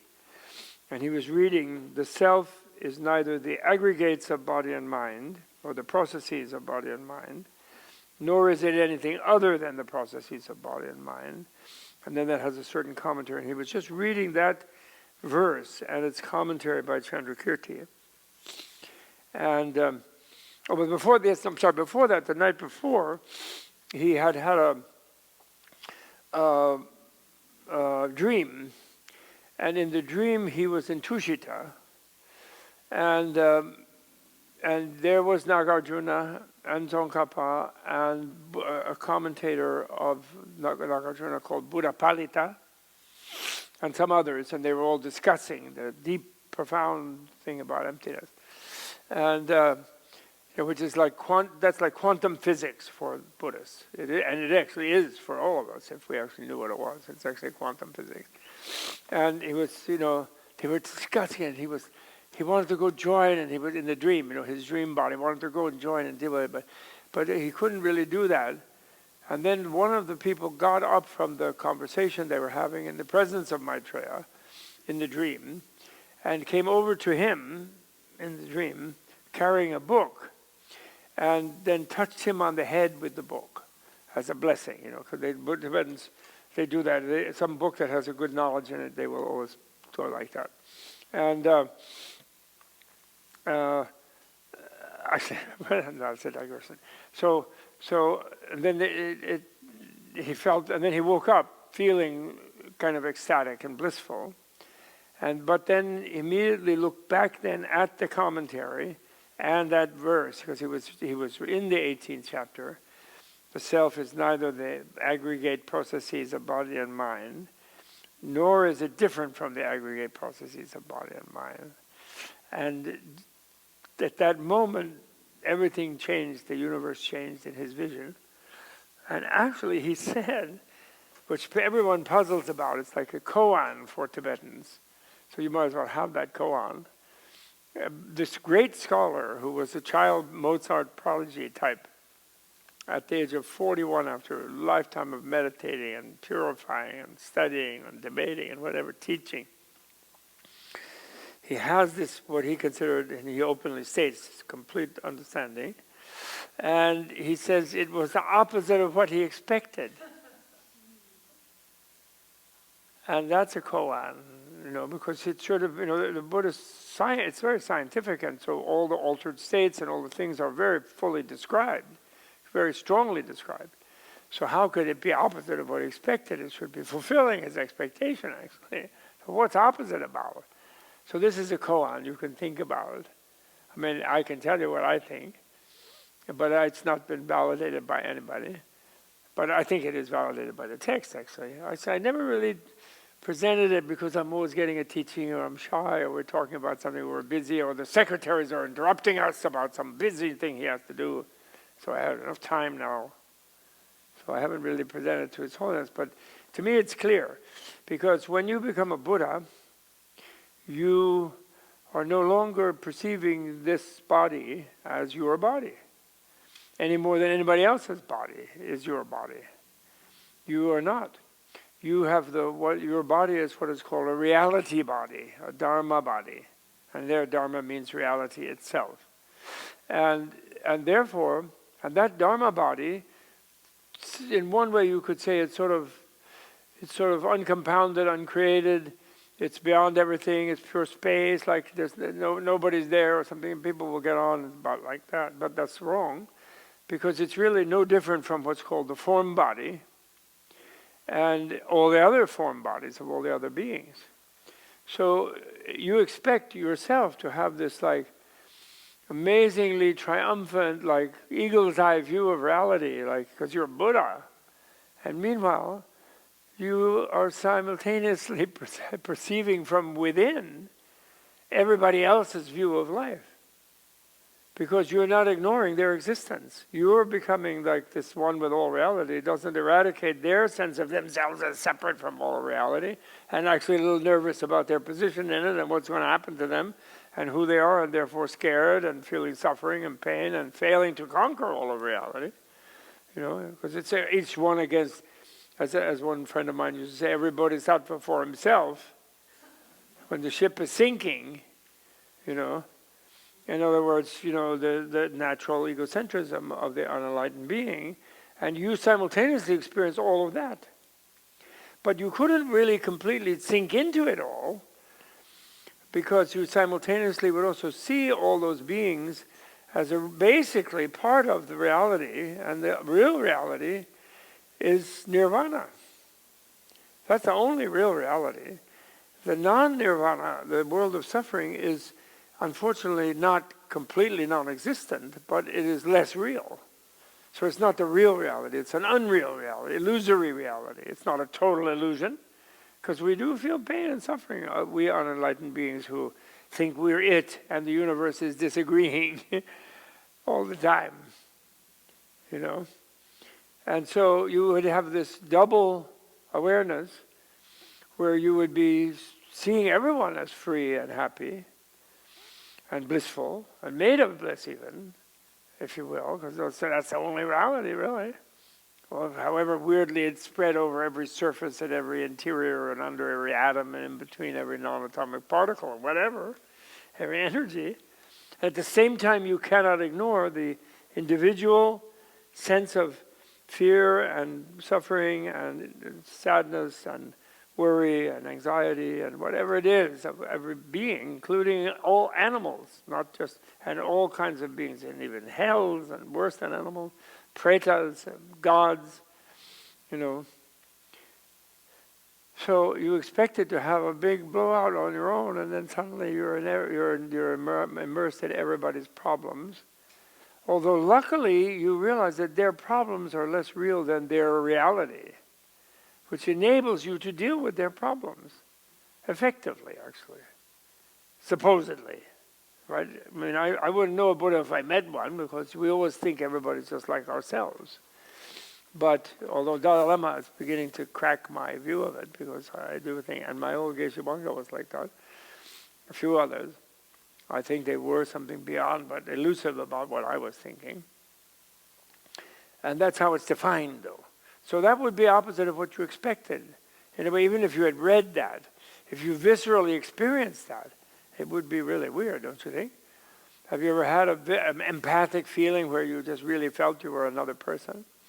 And it's not even a simple empathic feeling where, a lot of the people who harp on and on nowadays, sort of in the Buddhist world, about compassion, they're so compassionate, they always talk about compassion, then they tell you, empathy is bad, don't do empathy, you'll get all sucked into other people's suffering and it'll be terrible. Keep yourself safe from empathy. Compassion is completely different. Of course, that's totally wrong. Compassion is total empathy. You are totally lost in everybody's thing. But once you're sort of lost in everybody's, you can't be quite trapped in any one person. So that leaves you effective to deal with them. And also you see their deeper reality that everyone is actually all right. And so you're like the doctor who sees the patient and is completely aware of all their symptoms and their problematics and their causes of their symptoms. But you do see the basic health within them that can be brought out by some adjustment in the way they are being poisoned by a bad food system. By the way, I want to recommend to everybody Mark Hyman's new book, Food Fix, if you want to be terrified even further than by listening to Al Gore about the poison zone that these corporations have created around us, and which then brings us chronic diseases, 50% obesity, diabetes, it's just terrible what they're doing. It's terrible. And he's honestly and bravely stands up to it. I admire the guy so much. He's really cool. Mark Hyman. I don't know if you ever read. He used to write on the metabolism and things. He's really good. He's writing previously. But none of them really want to go up against big ag, big food, these big companies. Obama didn't. He didn't dare. And Joe Biden won't. But we have to. Anyway, never mind. I'm sorry, that's a digression, but I'm blown away by that book just now. So I think that's what Tsongkhapa meant, And now the basic thing about it is this. I think I'll continue with this. Then after Tsongkhapa, we'll look more in the later details and the different actual things he did. Actually, my favorite talk at the Tsongkhapa conference in Ganden Monastery was one Geshe from Gyute, my old tantric thing, where he expresses the greatness of Tsongkhapa in terms of 15 different coordinations, where he coordinates Sutra and Tantra. He coordinates intellectual learning and contemplative meditation. He coordinates, one thing after another. He coordinates the ethics of the different levels of teaching. It's really so brilliant. I thought it was really marvelous. And I will read from that later. We'll go over that in detail. I added 3 or 4 more immediately, and I forget now what they were. Or maybe I hope I wrote them down. All the different coordinations are really fabulous.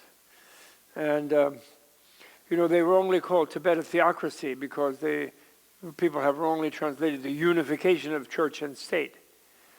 But that's wrong. They never said the unification of church and state. The word Sungdel means the coordination of church and state.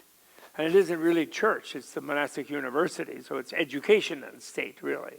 If you understand what Buddhism really is, it's an education system. It's not just a blind belief system. So it's a coordination of education and state, and boy, that's what we need. We really don't need people who don't know what they are doing, making decisions affecting hundreds of thousands or millions of people. That's really not an intelligent way of running a society.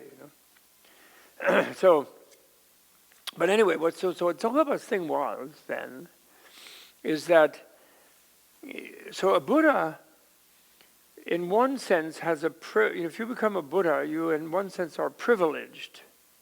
You're special because you feel you have come to be aware that you are made of bliss, that the deepest energy of the universe is bliss, which you can call love.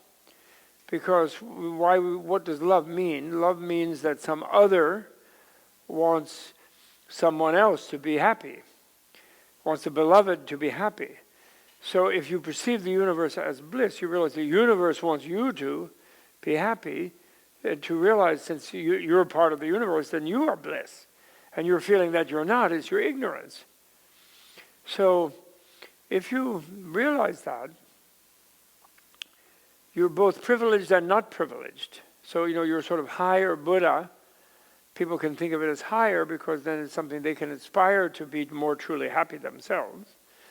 But in a way, it's not higher because a Buddha is a being who is over with their own problems, but is still connected to everybody else who still have plenty of problems, and also feels they are the same as everybody else.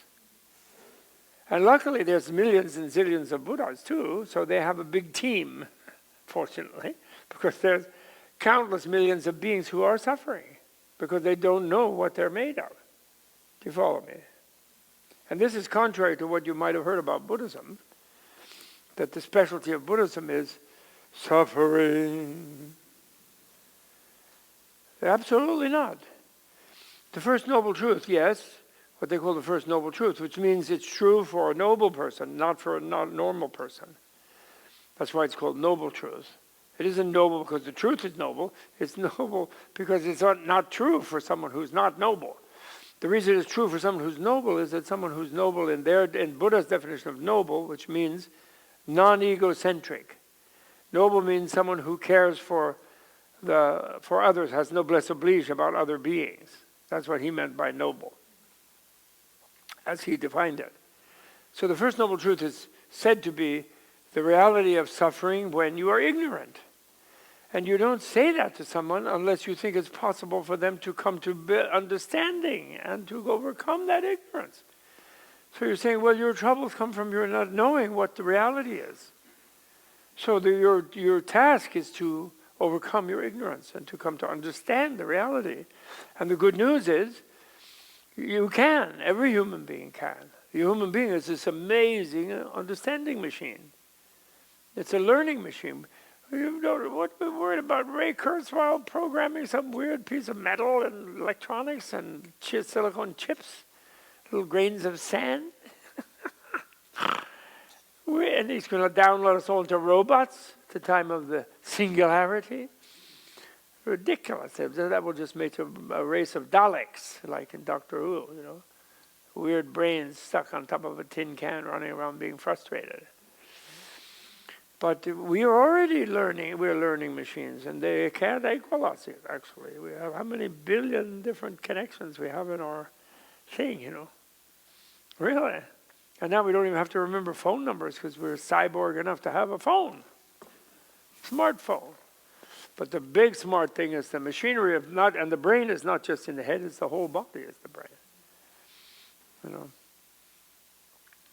Someone was finding out, someone told me, it's good to fast. Fasting, you know why fasting is so great? I just learned this from this Tibetan doctor. He read an article. Fasting is great because when you don't put food in there for a while, the upper intestine can make a lot more serotonin. It has time to produce serotonin, and that's happy juice. That's kickapoo joy juice. Self-manufactured. You don't have to buy it from Coca-Cola, the diabetes firm. Your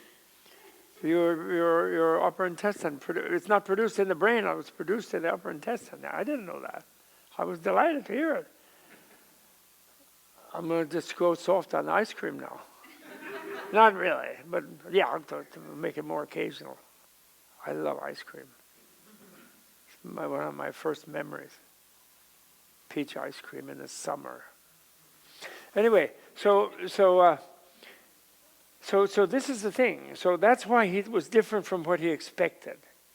They say a Buddha is like the mother. The Buddha sees every sentient being as a mother, a loving mother perceives her only beloved child. So you didn't expect to have to worry. How much does a mother fuss and worry about like her child? Quite a lot, And fathers should get it on too, and we do. And so that's a big task. Every single being, you're everywhere, luckily, and you're blissed out no matter what. Anyway, you don't leave the bliss. So you don't get swallowed up in everybody with your empathy of every being, what they're feeling. And in fact, that just makes you supremely artful and skillful in how to help the beings undo the suffering. Because you know exactly how it is, because you feel it from inside. You're like a CAT scan awareness that feels exactly where the kink is that causes the pain. Either mentally, intellectually, spiritually, or physically. So Tsongkhapa, in a sense, therefore, is what I'm saying. I think we can say he kind of got back to appreciating, and then typical Tibetan thing, in a way Buddhist thing. You'd think someone attains enlightenment and they feel all blissed out. They're going to sort of go and go jump into a hot tub or something, or go lie on the beach or go in a jacuzzi or something, whatever we think of as a pleasant way to relax on a vacation or something. Not at all. He immediately sat down and wrote a marvelous poem, The Essence of Eloquence, that His Holiness is mentioned in the book. But she wrote the short one, which is a poem. And in that poem, he praised Shakyamuni for what actually he did in terms of finally sorting out all the many Buddhist teachings. And that is, he realized that what emptiness means is relativity. What emptiness is relativity. It's not some zone of space. It's given sometimes an analogy like space is used as a simile for it. But emptiness is actually all of relativity. What it does, we humans reify things that we have ideas about, as Plato noticed, but he thought the ideas were waiting up in some heaven and they were instantiated in particularities. Old, absolutist metaphysicians, all philosophers always thought that. But what Buddha discovered, like Niels Bohr or Werner Heisenberg, he discovered that reality is devoid of any non-relative element. That's relative to relevant to reality. That is to say, all things are purely relativities. There is no non-relative thing that is relevant to relative things. If you follow me. Right? People go on about absolute God absolute nothing, absolute speed of light, absolute this and that. As if it was something that the relativity or absolute boundary, absolute limit to the size of the universe. They go into that because we have a word absolute. But the word absolute is nothing but a negation. Absolute, soluere in Latin. Apart from dissolving, meaning apart from connecting or merging with anything else. So isolated in a way. An absolute cannot impact a relative without being relative. The impact makes it relative. So there's, in a way, there's no such thing as an absolute. But on the other hand, since we have this craving to find an absolute, that is to say, something that never changes, what do we do when we find that what is absolute is all of this relativity? Well, it's clear what we do. We are completely compelled to optimize all this relativity, all that drive of I'm going to find the absolute, the rocket's going to take me up to Mars or whatever stupid thing they think, or the meditator is going to zoom off and become extinct and dissolve into nowhere so nobody can bother them in some state beyond all other human contact, which is basically some sort of psychotic fantasy, actually. Because if you can enter the state, it's not absolute. It's relational. And emptiness is the discovery of that fact, viscerally as well as intellectually. And it's also rational. It's obvious. It's the use of language, simple use of language. Like being aware of what meaning, which is all relative. And so, therefore, that's when they say wisdom becomes compassion or wisdom becomes love. What is love? Love wants every sensitive part of all that relativity to feel well, to be good. And the discovery that actually it has that capacity because that is its deeper reality. What a gas. No wonder he's smiling, Buddha. He's not smiling, y'all going to suffer. No, that's not his point. His point is you all are actually fine and free of suffering. Freedom is your true nature from that suffering. Freedom is a negation, though, you see. So, in a way, that's the other thing I like about Buddha and Tsongkhapa. They say, well, it's so beautiful, and it's a complicated too, and it's very simple. I completely understand the nature of reality, and it makes me so happy, and I can see that you're all going to be happy. Actually, you already are, but you don't know it, and you will know it, because it's what your reality is. Some lifetime or another, you'll know it. But I'm so sorry, I can't really explain it to you. So even if you just believe what I say, it doesn't necessarily help you. You have to discover it in your own experience for it to really help you. And I can do that. I can teach you how to cultivate your experience to cope with reality itself, which is beyond anybody's description, including mine. So the description of emptiness, or even the word freedom, is actually, it sounds like you're saying a lot, but in a way you're saying something negative, a negation.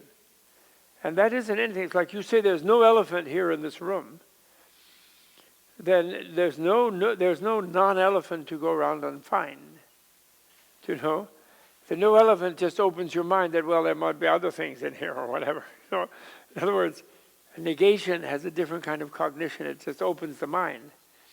That what it negates is not there, but it doesn't tell you what is there, if you follow me. But then if there's no absolute description of whatever there is, everything is relative and all descriptions of it are relative, so there's no one description that's the absolute one, if you follow me.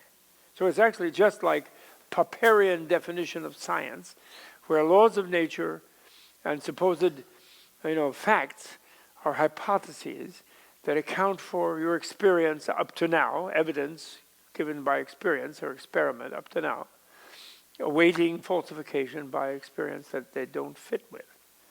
Like, for example, the standard model of our brave materialist high priests of industrial education systems like my former university.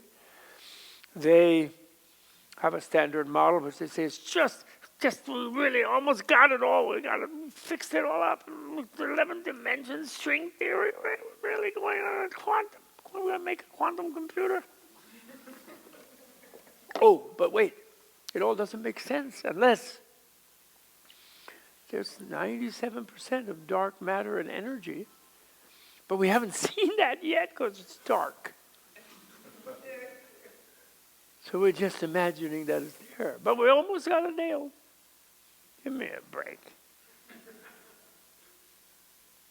As they were told in 1926, you're not going to nail it, but you can surf it. You can deal with it. You can be nice, make things. You're just not going to nail it. So anyway, so that was Tsongkhapa. He sort of rediscovered himself what everybody else had discovered. And there were some lamas, and some of it can be seen as sectarian, because he didn't join the major school, the Kagyu one, which were his supporters.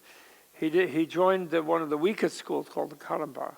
I mean, he didn't really join them. He made kind of a new school, but in a way, he associated with one that was the weakest, that had a very strong ethical base and so on. And I will tell more about the details of what he did in the subsequent talks. But this thing means that, the enlightened person is the servant of the unenlightened person, not the master of them. And this made him a little unpopular with some lamas who wanted to be big masters. They go around talking about masters. I don't like that. Hegel even knew that racist Hegel said once you have a master, there's a slave there. and the enlightened person absolutely doesn't want a slave, because obedience will not get any of those people who really are bliss, but who don't know it, to come to know about themselves that is what they are, and therefore be free of suffering. The only way for them to do that is to be free people, to take that initiative, to face that fact, themselves. They can't depend on someone else, because no one else can do that for them. If Buddha, most capable and competent, I call omnicompetent, not omnipotent, but omnicompetent person around, can't force people to be enlightened, can only teach them what they could use to make themselves enlightened, to find their own enlightenment, then no one can do that. So that was Tsongkhapa's great contribution. And that is how he renewed and kept alive Shakyamuni's great contribution, and Nagarjuna's, and Chandrakirti's, and 2,000 years of competent people, realistic people. What do you think? Isn't that fun? So, but one of the primary things also, the first of the 15 things that I'm going to try to encompass in this, thanks to Kedrup Norsang, his name, Kedrup Norsang, this geisha who gave this talk and then ran away, so I don't have his email. Just tell him I'm using his thing as a framework. But the first one is the unification, the coordination of study and meditation. The only thing that liberates us from suffering is wisdom, which doesn't mean just being resigned to, quote unquote, the way things are. It means understanding the way things are, and which is like a breakthrough type of thing, like a scientist, And the Buddhism has too much been taught as it's just meditation. And, all those people who study some book or reading, that's nothing. Some famous meditation teachers I know once told me that in their Dharma center, they lock the library and don't allow anybody to go into it. They used to. I think now they do welcome people to learn something. But basically, there's 3 levels of wisdom. Wisdom born of learning, wisdom born of critical reflection about what you've learned, and then one-pointed meditation on whatever insight you've come up with. So in a way, you have to have insight first through learning, and then the meditation makes it more powerful. Because the one you get to insight using your critical reason, in a way, you still have an underlying visceral contradiction to that thing in your critical reason. So then it's like someone who's prejudiced, a racist, let's say, or a sexist. They think men are inferior. Well, they're more right. Or women are inferior. Or they think members of another race are inferior. Then they use critical reason, and they find out that that's totally wrong, and IQ test, and blah, blah, blah, history, really looking at it carefully. And they realize that there's a kind of differences, but there's equality in all respects, ultimately, and it's a wrong idea. And yet they still have a gut feeling of prejudice. They get on a bus with somebody, or they some dialogue, and then it pops out that they think they're superior. We've had that experience, haven't we, with people? So the role of meditation is, when you have corrected a prejudice or a confusion, to hold it and press it down until it's visceral, until it becomes complete. And then you are free of that racism or that prejudice or that ignorance, right? But if you just meditate without that preliminary study, analysis, insight, then you will eventually revert to your original prejudice, and actually you'll feel it's backed up by your experience. Like how many people, in all these scandals that we have in all these cults, very often the leaders are people who have actually meditated. And they can sit longer than somebody else, quietly end up making, oh, that's a great one, that's a great meditator, so they must be enlightened. But then what do they discover when they get enlightened? After 20 years of sitting there, what do they say? I'm the greatest. I should be the boss. I do what I say. In other words, they become egomaniacs because they didn't dislodge that self-centeredness first by critically realizing how equal they are to others, if not less equal in many respects. So, anyway. Okay, I think that's enough.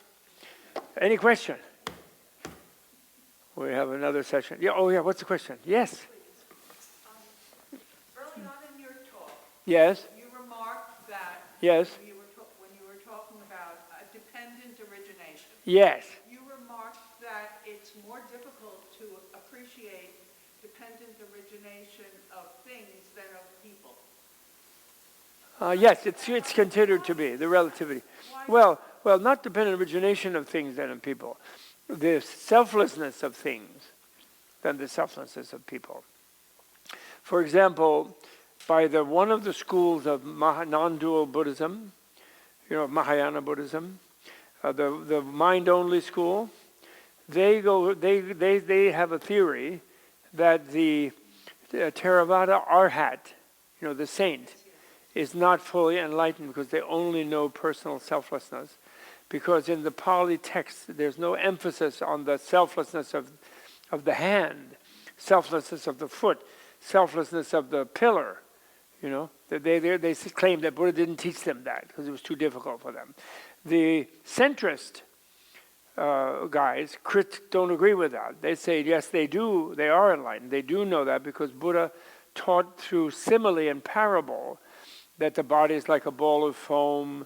The sensations are like bubbles. He taught the selflessness of objects, in other words. He did teach that. But even like the word self, we sort of think that's a person has a self. A pillar doesn't have a self. But then we do say the pillar itself.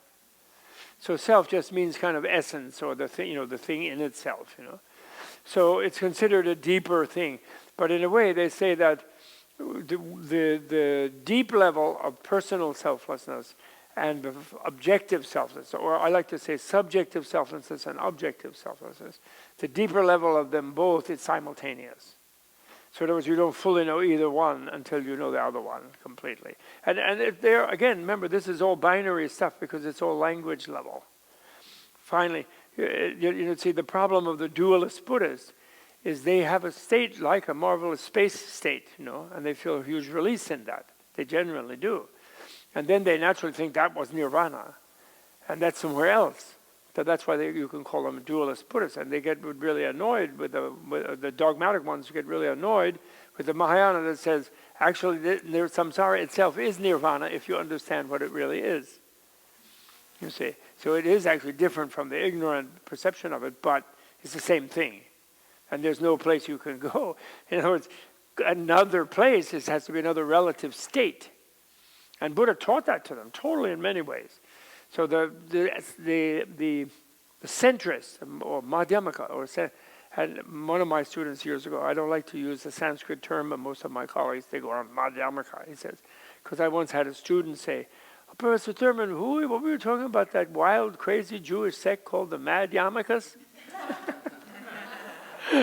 So I like to call them centrists, you know. You can't say middleist, you know. So centrist. So that's all. Okay?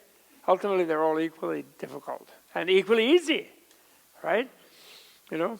Every time we kind of drop out from when we're arguing with our dear one or non-dear one or whatever, something, and then we drop out from bothering to be right, we have a little experience of selflessness.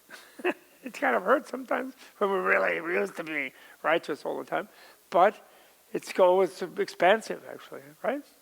So that's where it is. Okay, thank you all so much. Oh, yes, what's that? Can you state the name, the title of the book again? Oh, this book? Yeah. One I was reading? It's just called Tsongkhapa. It's spelled, I like to write Khapa as a second word to make it more easy for an English person. But a lot of people like to write it as one word, Tsongkhapa. Tsongkhapa. Subtitle, A Buddha in the Land of Snows, by the Thupten, Tupten Jimpa, Jinpa. Okay? Thank you. Night. Thank you very much.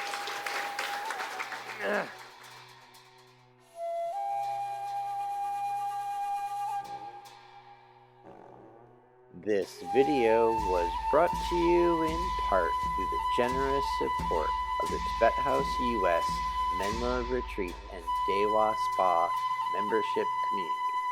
To learn more about the benefits of Tibet House membership, please visit tibethouse.us. Tashi Delek, and thanks for tuning in.